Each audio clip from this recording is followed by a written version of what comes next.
Bonjour les enfants, aujourd'hui nous allons travailler sur la leçon numéro 93. Pour cela il va te falloir ta leçon de mathématiques dans le cahier violet numéro 15. Il va te falloir ton fichier de mathématiques, un crayon de papier bien taillé, une gomme et un crayon vert.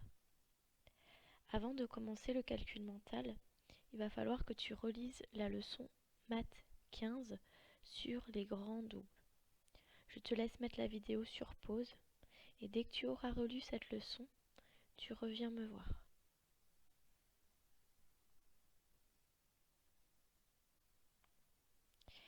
Nous allons commencer par le calcul mental. Tu viens de relire la leçon qui t'indique à chaque fois comment former un grand nombre avec deux nombres identiques, c'est-à-dire les doubles. Aujourd'hui, nous allons travailler sur les moitiés. Rien de très compliqué si tu as bien relu la leçon des doubles, étant donné que les moitiés, c'est l'inverse des doubles. Par exemple, si tu prends le nombre 20, tu avais vu dans ta leçon que pour le former, il faut prendre 10 et 10. Souviens-toi, nous partagions les nombres entre deux enfants et il fallait que les deux enfants aient la même quantité. Et bien ici, ça va être la même chose, sauf qu'on va devoir trouver les moitiés. Si je prends le nombre 20 et que je le partage en deux, ça fait 10 et 10. Et donc on dit que la moitié de 20, c'est 10. Et c'est cela que je vais te demander dans ce calcul mental. Donc à chaque fois, je te donne un nombre et toi, tu m'écris la moitié de ce nombre dans la bulle, c'est-à-dire ce que je donne à chacun des enfants si je partage ce nombre en deux. On y va. Dans la bulle violette, tu vas me noter la moitié de 4. Tu partages 4 en deux et tu me dis combien tu donnes à chaque enfant. La moitié de 4.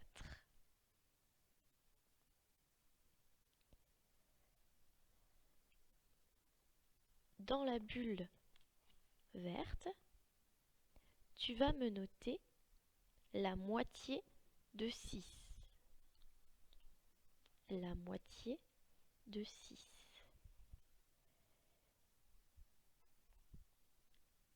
Dans la bulle rouge, tu vas me noter la moitié de 10. Si je partage 10 en deux enfants, combien cela va-t-il faire? Dans la bulle bleue, tu vas me noter la moitié de 8.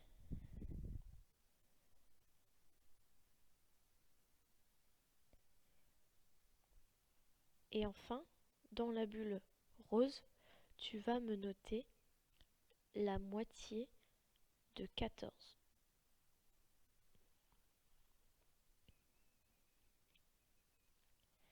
Bien, nous continuons. Nous allons regarder maintenant le cadre A. Pour le cadre A, il s'agit des tables d'addition pour former les nombres de 10 à 18, c'est-à-dire plusieurs manières de trouver le nombre 10. Si je regarde ici, je peux former 10 en faisant 9 plus 1, ou alors en faisant 8 plus 2. À chaque ligne, il va falloir essayer de trouver des additions pour former le nombre du début dans la case verte. Donc, par exemple ici, je vais réfléchir comment je peux former 11 en prenant 9 plus quelque chose. Rappelle-toi, on utilise la leçon sur le passage de la dizaine. Donc d'abord on va jusqu'à 10, on garde en tête combien il faut, et ensuite on continue de 10 jusqu'au nombre recherché. Prenons cet exemple. 9 plus combien est égal à 11. Je pars de 9, je vais à 10, j'en ai déjà 1.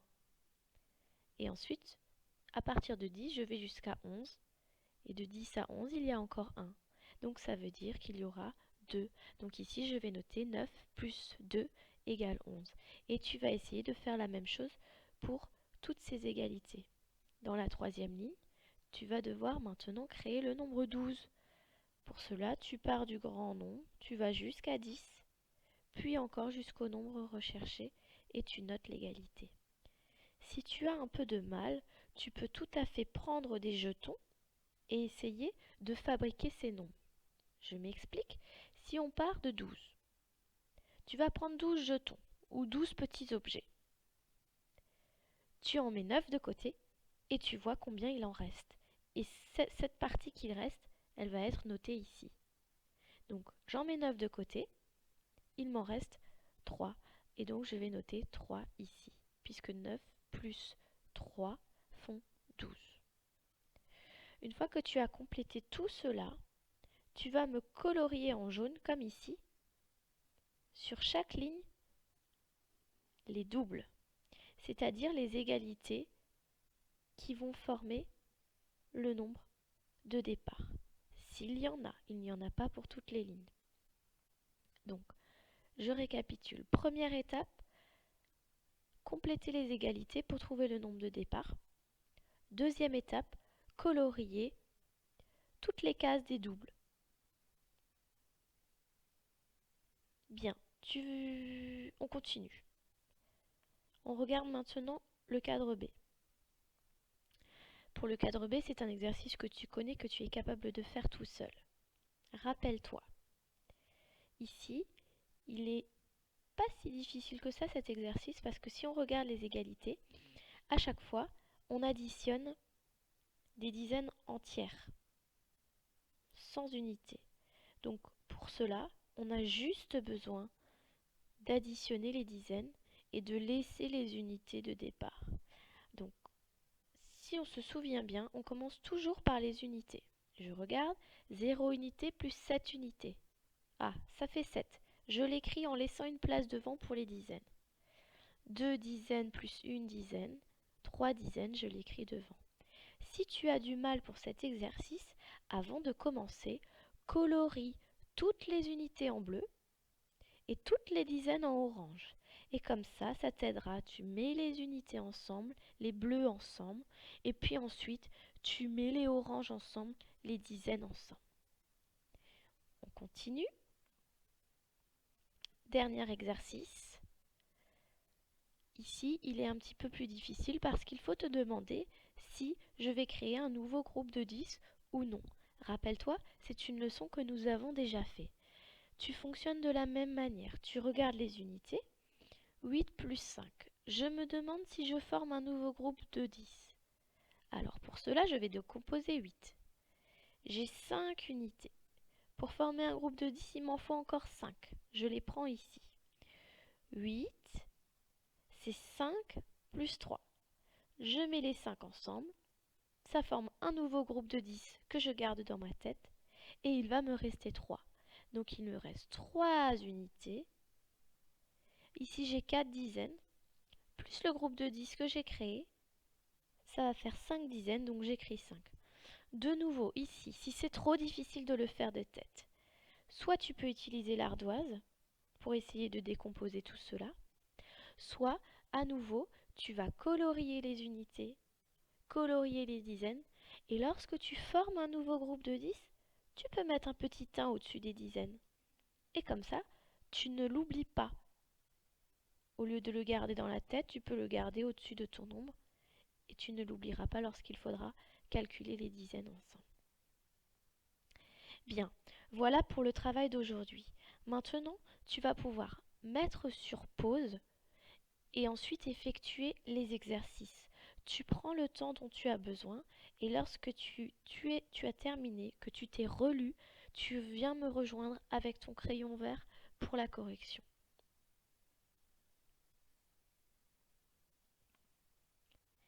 Bien, nous allons maintenant pouvoir corriger.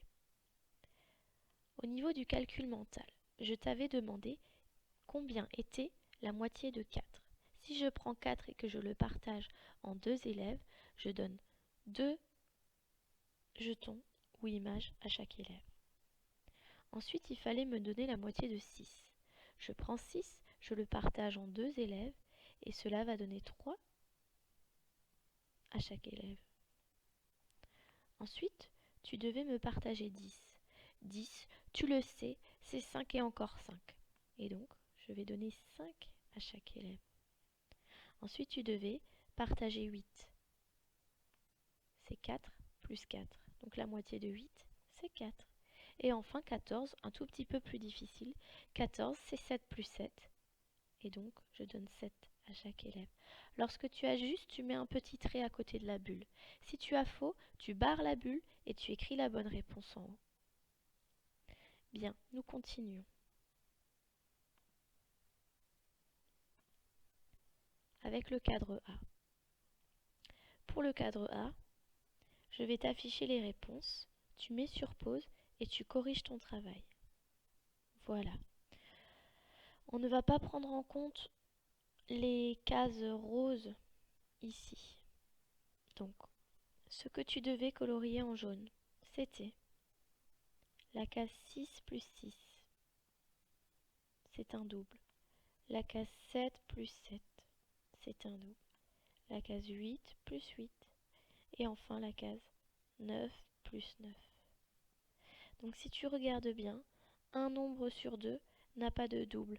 Pourquoi? Parce qu'on ne peut pas le partager. On ne peut pas partager 11, puisque si je partage 11, j'ai d'un côté 6 et d'un côté 5. Or, nous expliquons à chaque fois que les enfants doivent avoir la même somme, le même nombre d'étiquettes. Donc certains nombres n'ont pas de double parce qu'ils ne peuvent pas se partager.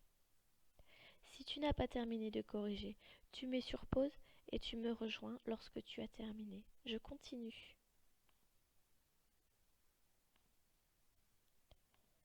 Pour l'exercice B, je t'affiche la correction. Rappelle-toi, tu me mets un trait lorsque c'est juste. Si c'est faux, tu barres et tu écris la bonne réponse à côté. Mets sur pause pour faire ta correction, puis rejoins-moi ensuite.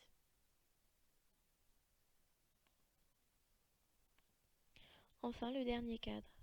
Je te mets la correction. Je ne réexplique pas puisque ce sont des entraînements et que nous avons déjà beaucoup expliqué. Je te laisse corriger.